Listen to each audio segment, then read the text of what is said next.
Affair फंडा। आज हम बायोलॉजी में डिस्कस करेंगे बॉडी फ्लूइड एंड सर्कुलेशन का part second. Before starting the video, जैसे कि आप देख रहे हैं कि इस वीडियो के नीचे आपको सब्सक्रिप्शन का एक ऑप्शन दिखाई दे रहा है, तो आप अगर हमारा वीडियो पहली बार देख रहे हैं so please subscribe our channel. आप इस वीडियो को लाइक कर सकते हैं, इसमें कमेंट दे सकते हैं, साथ में इस वीडियो को हम शेयर भी कर सकते हैं। So start with the topic blood. इससे पहले प्रीवियस वीडियो में हमने ब्लड के बारे में उसकी फिजिकल अपीयरेंस और उसका कंपोजिशन क्या क्या था वो हमने डिस्कस किया था। यहाँ उसको हम ब्रीफ में स्लाइड पे देखेंगे। About the physical appearance of blood. Blood क्या है? Blood is an opaque and it is a mobile connective tissue, means it is a mobile liquid connective tissue, और इसकी जो अपीयरेंस है वो ये ओपेक है। ये blood is slightly heavier than water, ये वाटर से थोड़ा हैवी है and it has alkaline pH, nearly इसका पीएच 7.4 होता है। ब्लड का सॉल्टी इसका टेस्ट होता है। और इसका जो कंपोजिशन है, कंपोजिशन ऑफ द ब्लड, इसमें कौन कौन से इसके पार्ट है? मेनली इसके 4 पार्ट हम देखेंगे। Plasma, red blood corpuscles, white blood corpuscles and platelet.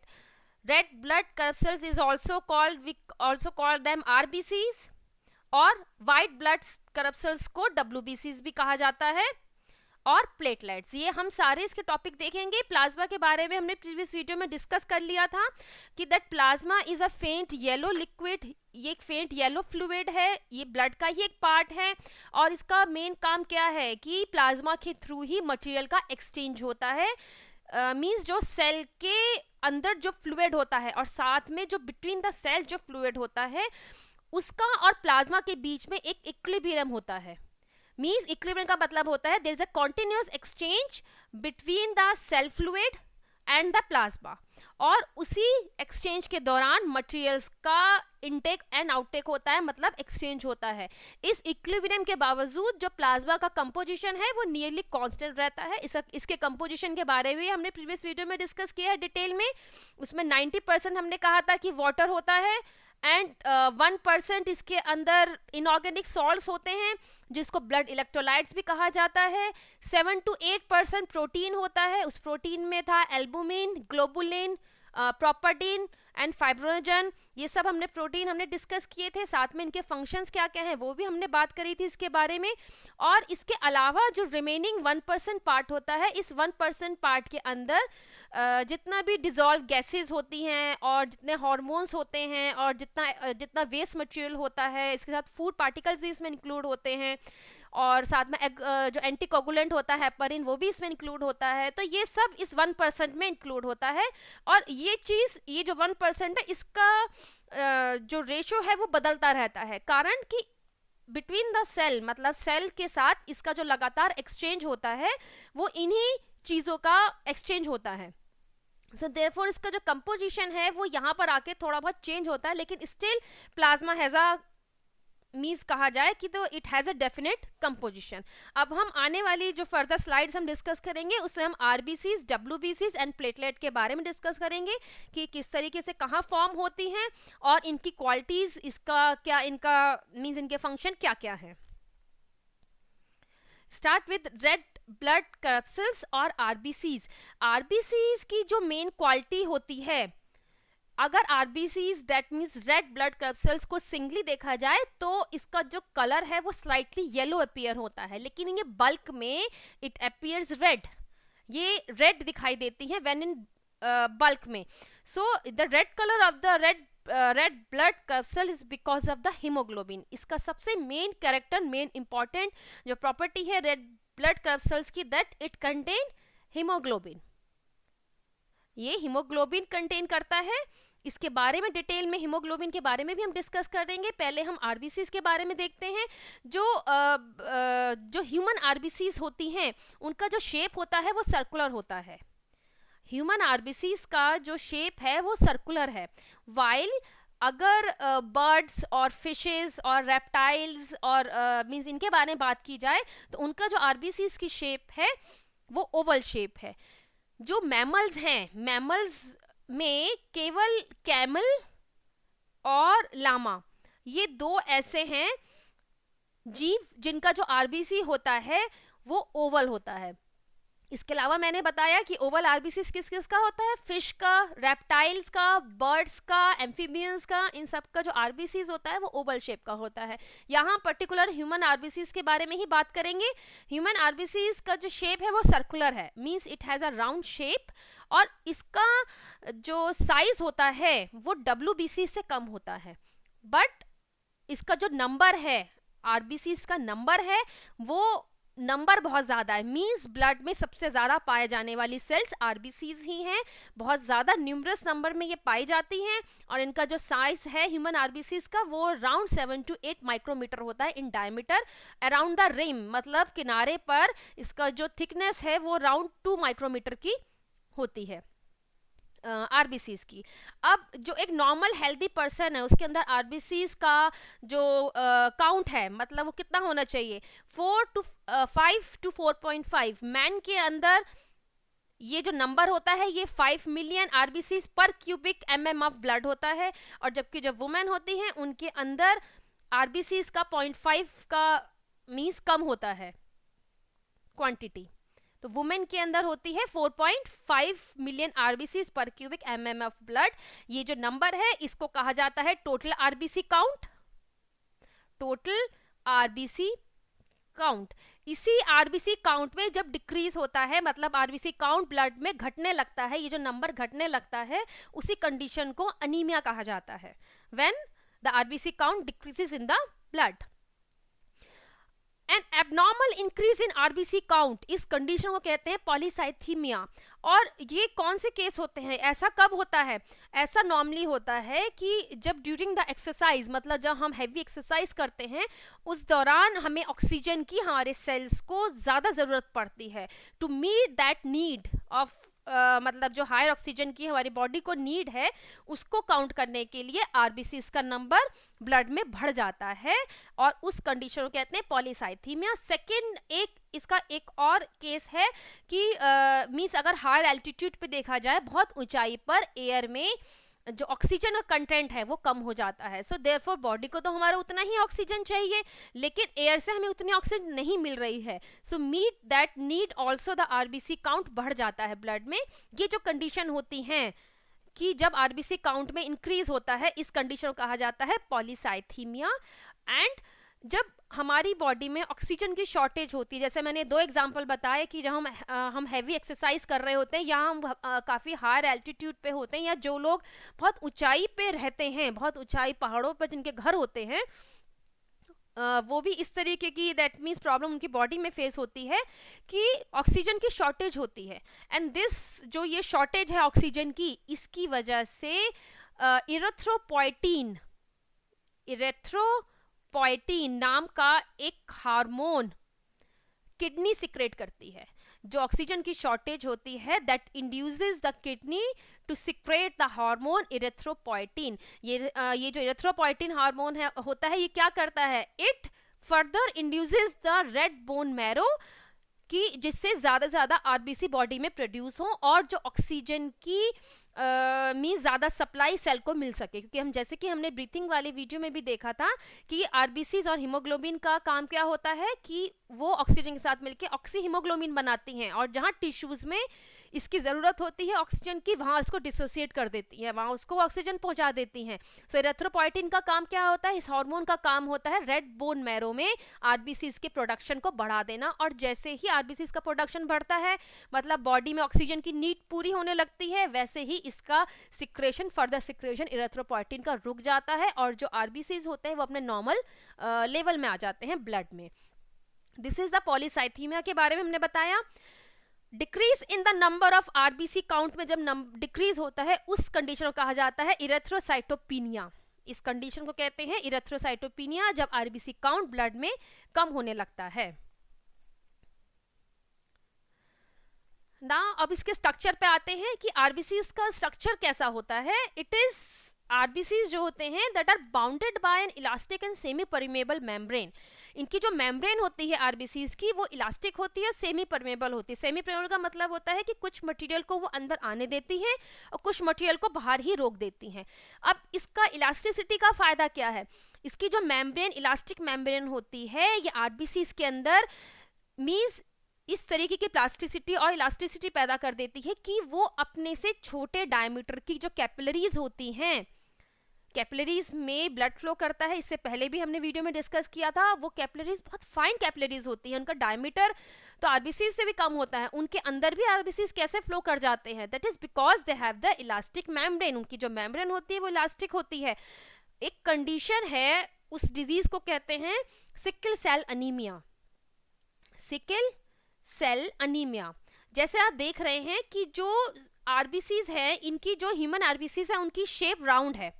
Sickle cell में क्या होता है कि जो आरबीसीज की सेल की शेप होती है वो इस तरीके की कुछ शेप हो जाती है, तो जो मेम्ब्रेन होती है उसकी इलास्टिसिटी खो जाती है। इस कंडीशन में सिकल सेल एनीमिया डिजीज में क्या होता है, जो सर्कुलर शेप के, राउंड शेप की आरबीसीज होती हैं उनकी शेप एक तो बदल जाती है, और सेकंड थिंग होती है कि इसकी इलास्टिसिटी वो खो जाती है। इसकी वजह से क्या होता है कि ये जो आरबीसीज हैं, जो सिकल सेल्ड ये जो आरबीसीज हैं, now they block the capillaries, ये कैपिलरीज को ब्लॉक कर देते हैं। एंड अब जो उसके बाद जो कोसिंकेसिस होते हैं वो इस मींस उसका जो मेन रीजन है वो रीजन है कि इसकी जो मेम्ब्रेन की इलास्टिसिटी है आरबीसीज की वो खो जाती है in sickle cell anaemia. RBCs of mammal are described as एनिक्लेटेड।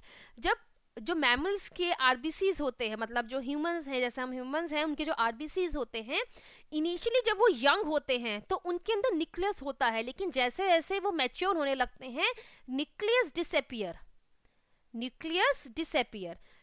Disappear हो जाता है, मतलब कि उसमें न्यूक्लियस नहीं होता है। And also the cell organelles are absent, इसका जो साइटोप्लाज्म होता है आरबीसीज में वो तो होता है, लेकिन न्यूक्लियस डिसअपियर हो जाता है। यंग आरबीसीज में होता है, लेकिन जैसे आरबीसीज मैच्योर होने लगती हैं न्यूक्लियस लॉस्ट हो जाता है, मतलब डिसअपियर हो जाता है, साथ में सेल ऑर्गेनेल भी नहीं होते हैं। सो ये जो कंडीशन है, ये जो फिनोमेनन है, ये जो टाइप है, इसको कहा जाता है एन्यूक्लिएटेड। तो जो आरबीसीज होते हैं मैमल्स के वो एन्यूक्लिएटेड होते हैं। अब इसका फायदा क्या होता है, इसके दो फायदे हैं। फर्स्ट थिंग इज दैट कि अब अगर सेल के अंदर अपने ही सेल ऑर्गेनेल नहीं है, सो देयरफॉर इस सेल के अंदर आरबीसीज के अंदर खुद की ऑक्सीजन की कंजम्पशन नहीं है, मींस ये ऑक्सीजन को कंज्यूम नहीं कर रहा है। ये तो एक फायदा हो गया। तो ये ज्यादा से ज्यादा जो ऑक्सीजन होती है वो ये ट्रांसपोर्ट कर देते हैं to the tissues. Second thing कि जो हीमोग्लोबिन, जो ऑक्सी हीमोग्लोबिन है, उसको एकोमोडेट करने के लिए सेल में काफ़ी जगह मिल जाती है, क्योंकि यहाँ पे कोई सेल ऑर्गेनेल्स भी नहीं है, न्यूक्लियस भी एब्सेंट है, only cytoplasm is present. So therefore there is extra space for the accommodation of hemoglobin. So this is the advantage of a nucleated RBCs. Formation of RBCs is called erythropoiesis. इस process को erythropoiesis कहा जाता है, जिसमें RBCs का production होता है। और ये प्रोडक्शन कहाँ होता है, इन द फीटस होता है, मतलब दैट मीन्स जो न्यूबॉर्न बेबीज होते हैं, और या बर्थ से पहले जो RBCs का प्रोडक्शन होता है वो होता है in the liver and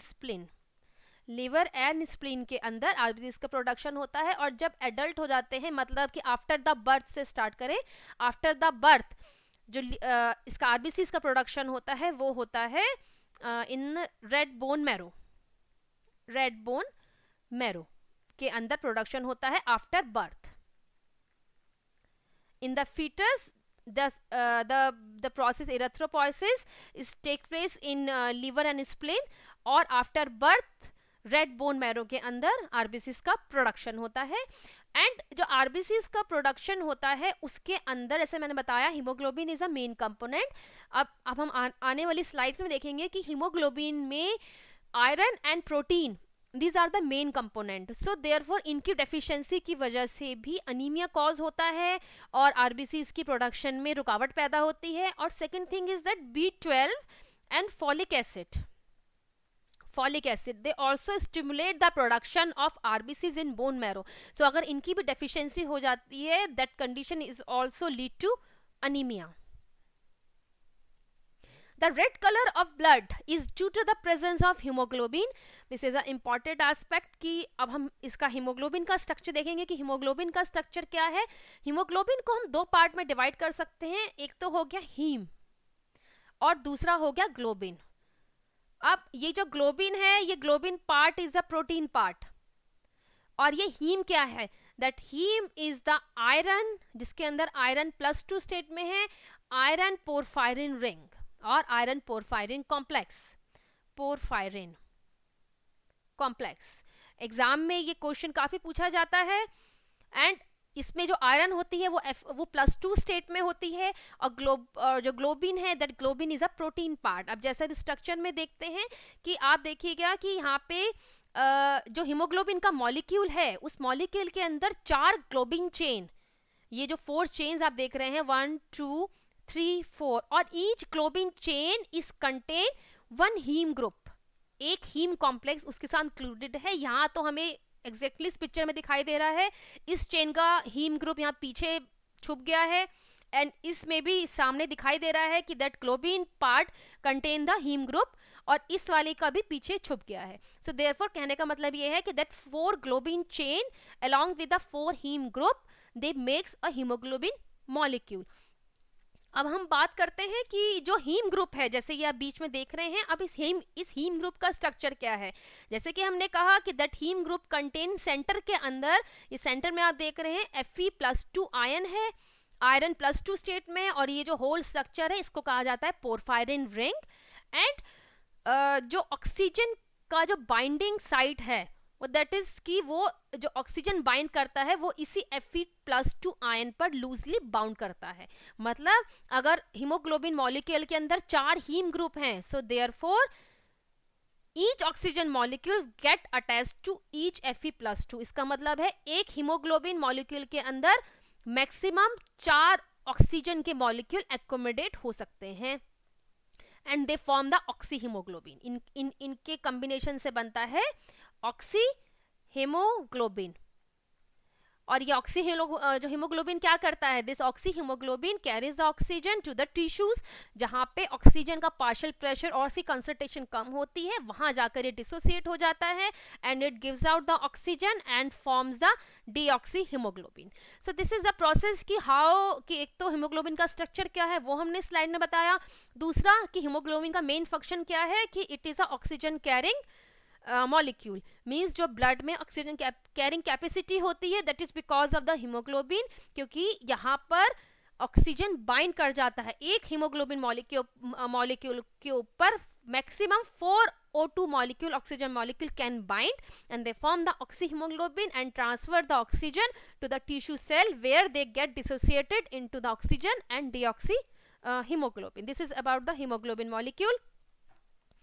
next हम देखते हैं कि जो ह्यूमन आरबीसीज होते हैं उनका लाइफ स्पैन क्या होता है। मीन्स ये राउंड 120 डेज तक ब्लड में रह सकते हैं। 120 डेज के बाद ये डिस्ट्रॉय हो जाते हैं और इसको कहा जाता है फैगोसाइटोसिस। दिस फैगोसाइटोसिस इज कहाँ पर अकर होता है? It occurs in blood and साथ में लीवर एंड स्प्लीन में भी ये काम होता है। सो फैगोसाइटोसिस का मतलब क्या है कि आफ्टर 120, इसका जो लाइफ स्पेन है आरबीसीज का लाइफ स्पेन वो 120 डेज का होता है ब्लड में। उसके बाद ये डिस्ट्रॉय होने लगते हैं। जो वॉर्न आउट या कहा जाए जो बूढ़े हुए आरबीसीज होते हैं वो डिस्ट्रॉय किए जाते हैं by the phagocytosis process. This happen in blood, liver and spleen.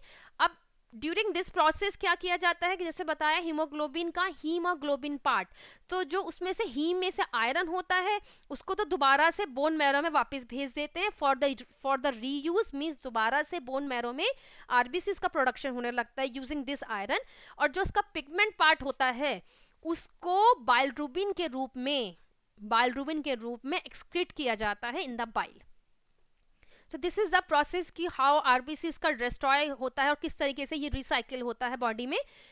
अब ये जो बाइलरुबिन है, ये बाइलरुबिन अगर इसका प्रॉपर एक्सक्रीशन बॉडी में से नहीं होता है, मतलब अगर ये पूरी तरीके से बॉडी में से एक्सक्रीट नहीं हुआ है, तो क्या कंडीशन अराइज होती है? तब होता है कि उस ह्यूमन बीइंग के अंदर, उस आदमी के अंदर जो स्किन है और जो जो सबम्यूकस मेम्ब्रेन है वो येलो अपीयर होने लगती हैं।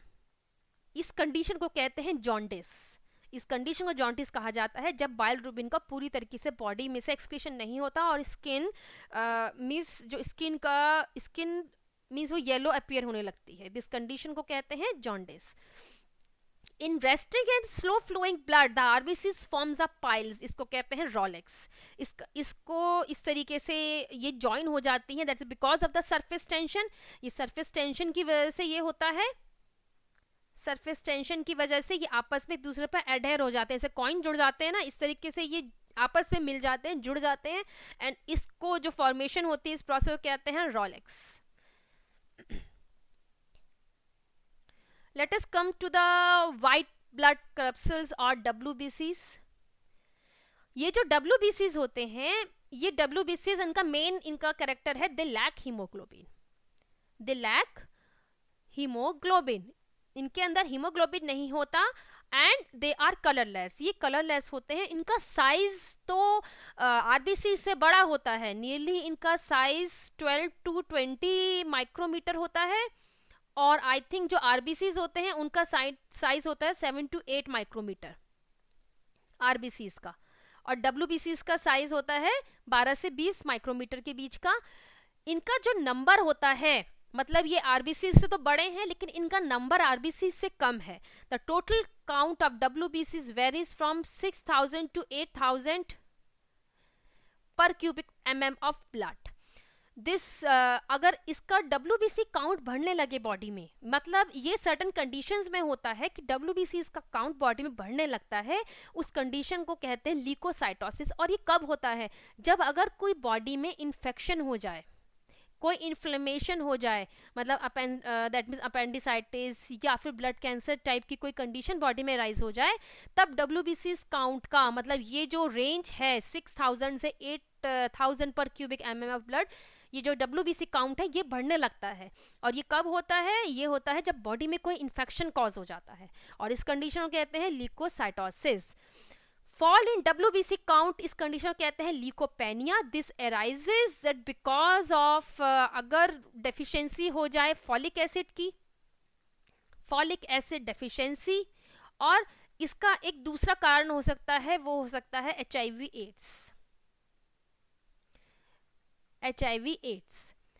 इस कंडीशन में भी जो WBC काउंट है वो बॉडी में गिरने लगता है, इस कंडीशन को कहते हैं ल्यूकोपेनिया। अब जैसे कि जो ल्यूकोसाइट्स हैं और WBCs हैं, इनके क्या क्या प्रॉपर्टीज हैं? These are the nucleated cells, इनके अंदर न्यूक्लियस प्रेजेंट होता है, जबकि हम आरबीसीज की बात कर रहे थे, they are a nucleated cell, उनके अंदर न्यूक्लियस नहीं था। लेकिन जो ल्यूकोसाइट्स होते हैं इनके अंदर न्यूक्लियस होता है, दे हैव द न्यूक्लियस। इनकी एक मेन इनकी एक प्रॉपर्टी है कि दैट दे आर राउंड और irregular in shape. They are round and irregular. Irregular का मतलब क्या है? इरेगुलर का मतलब ये है कि that means they can change their shape, ये अपनी जो शेप है उसको बदल सकते हैं, and they shows the amoeboid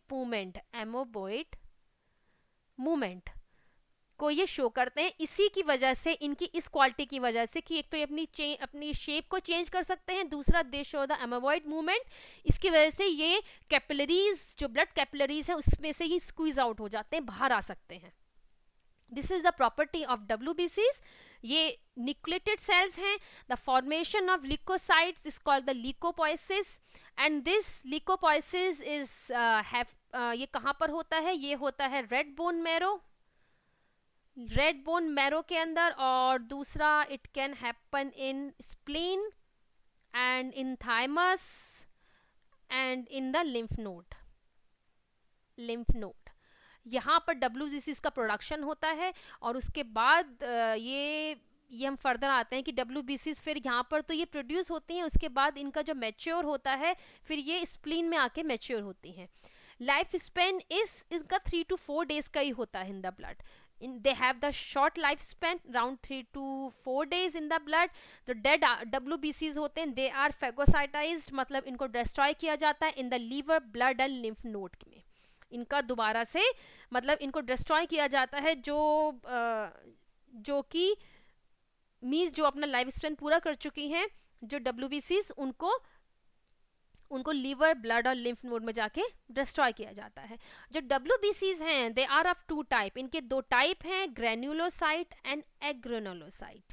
अब जो एग्रेनुलोसाइट हैं दे आर ऑफ 2 टाइप, और दे हैव 3 टाइप्स. अग्रेनुलोसाइट्स हो गए monocytes and lymphocyte lymphocytes. Granulocytes, they lack granules. उनके अंदर granules नहीं होते in the cytoplasm. They lack granules in cytoplasm. और जबकि जो granulocytes होते हैं they have granules. और ये फर्दर 3 उसमें डिवाइड थे. One is the basophil and then eosinophil और उसके बाद था neutrophils. These are the types which we discuss in the next slide. Monocytes, they have monocytes and lymphocytes, they are the agranulocyte. Means इनके अंदर जो cytoplasm होता है उसके अंदर ग्रैन्यूल्स एब्सेंट होते हैं. अब इनकी क्या क्या प्रॉपर्टीज होती हैं? They have large bean shape nucleus and have good amount of cytoplasm. और ये कहाँ प्रोड्यूस होते हैं? They produce in bone marrow. अब इनका काम क्या होता है? They are phagocytic in action. मतलब क्या होता है? That means they engulf the bacteria और जितना भी सेलुलर डेब्रिस, जितना भी सेलुलर कूड़ा कचरा होता है, मतलब सेल का जितना भी बेकार मटेरियल होता है और साथ में जो बैक्टीरिया होते हैं उसको ये अपने अंदर ले लेता है. इस कंडीशन को, इस प्रॉपर्टी को कहते हैं phagocytic action. And the monocytes have the phagocytic action और ये प्रोड्यूस कहाँ होते हैं? They are produced in bone marrow. Lymphocytes, they are also the granulocytes. इनके अंदर भी ग्रैन्यूल्स एब्सेंट होते हैं साइटोप्लाज्म में. And they have a very large nucleus, they are non-motile and have non-phagocytic action. तो फिर ये वर्क कैसे करते हैं? Means they secrete antibodies. ये एंटीबॉडी सिक्रेट करते हैं जो कि जो बैक्टीरिया के टॉक्सिन्स हैं उससे ये फाइट करते हैं. मतलब जो लिम्फोसाइट्स का काम होता है, means they secrete the antibodies. Basophils, neutrophils and eosinophils, they are the granulocyte हैं. मतलब दैट मीन्स ये ग्रेनुलोसाइट का एग्जांपल है. अभी जो लिम्फोसाइट्स हैं, that lymphocytes are of 2 type, B lymphocyte and T lymphocyte.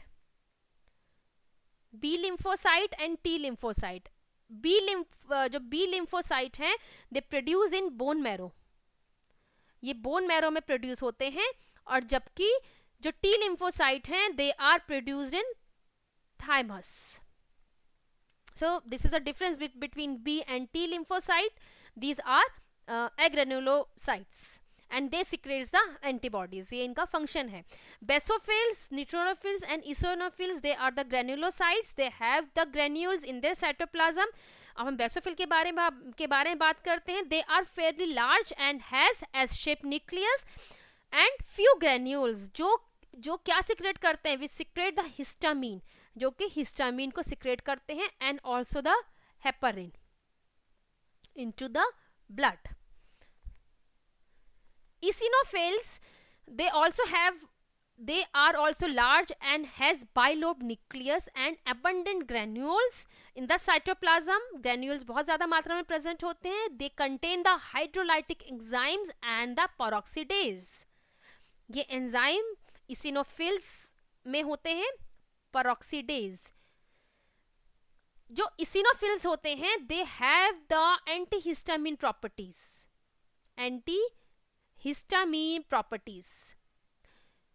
जो मीन्स जिन ह्यूमन बींग्स में एलर्जी की कंडीशन हो जाती है और जो अस्थमा के पेशेंट होते हैं या जिनके अंदर किसी वजह से मीन्स एलर्जी की प्रॉब्लम बॉडी में हो जाती है, उस केस में इनका नंबर बॉडी में, हमारे ब्लड में बढ़ जाता है. मीन्स इसिनोफिल की जो क्वांटिटी है, जो मात्रा है ब्लड में, वो इंक्रीज हो जाती है ड्यूरिंग द एलर्जिक रिएक्शंस और इन asthma also. Neutrophils, they have many lobed nucleus and granules with hydrolytic enzyme and they having the phagocytic action. Phagocytic action होता है, that means ये बैक्टीरिया को अपने अंदर ले लेते हैं and they secrete the hydrolytic enzyme into the blood and they have the lobed nucleus and also they have the large amount of granules in the cytoplasm. So this is about the WBCs. अब हम आते हैं platelets के बारे में. Platelets also lack haemoglobin, इनके अंदर भी हीमोग्लोबिन नहीं होता है। ये these are the main important property of platelets, haemoglobin. And they are colourless also, ये कलरलेस होते हैं। और इनका जो नंबर होता है, इनका नंबर आरबीसी से कम होता है, लेकिन ये डब्ल्यूबीसी से नंबर में ज्यादा होते हैं। इनका जो नंबर होता है वो होता है अराउंड 2.5 लाख प्लेटलेट्स पर cubic mm of blood present होते हैं। और they have the round shape, nearly इनकी राउंड शेप होती है। एक्चुअल में जो प्लेटलेट्स होते हैं ये बोन मैरो में प्रोड्यूस होते हैं, they are produce in the bone marrow. They actual में जो प्लेटलेट्स होते हैं ये ट्रू सेल्स नहीं होते, they are not a true cells, they actual में are the fragment of the large cell of bone marrow. Bone marrow की जो बड़ी सेल्स होती हैं, जो लार्ज सेल्स होती हैं, ये उनके फ्रेगमेंट होते हैं and they are produce into the bone marrow. इनका जो नंबर है वो अराउंड 2.5 लाख प्लेटलेट्स होती हैं per cubic mm of blood. They are colourless because they lack the haemoglobin. And इनका काम क्या होता है, इनका मेन फंक्शन होता है कि जो इंजरी की साइड होती है बॉडी में, वहां पर ये प्लेटलेट फैक्टर और थ्रोम्बोप्लास्टिन को सिक्रेट कर देती हैं for the blood clotting. So main function of this of this platelet is the secretion of the thromboplastin for the blood clotting, जिसको हम आने वाले वीडियो में डिस्कस करेंगे कि किस तरीके से ब्लड क्लॉटिंग का प्रोसेस होता है, which is a important process, और जिसको जो कि एग्जाम पॉइंट ऑफ व्यू से भी एक इम्पॉर्टेंट थिंग है। So with this we ends our video. अगर आपको वीडियो पसंद आया है तो आप उसको लाइक कर सकते हैं, इस वीडियो को आप शेयर कर सकते हैं, और साथ में हमारे चैनल को सब्सक्राइब भी कर सकते हैं। This are current affair page, this are Twitter handle link, और साथ में जो हमारे स्टडी ग्रुप का लिंक है वो आपको डिस्क्रिप्शन बॉक्स में मिल जाएगा। इसके अलावा अभी तक हमने सर्कुलेशन के इसका प्रीवियस जो इसका पार्ट था वो भी हमने कवर किया है, अगर आपने वो नहीं देखा है so please do watch these videos also. इसके अलावा भी अभी तक बायो में काफ़ी सारे टॉपिक कवर किए जा चुके हैं, सो अगर आपने उनको अभी तक नहीं देखा है तो आप उनको एक बार देख सकते हैं। With this note, thanks for listening me, have a nice day.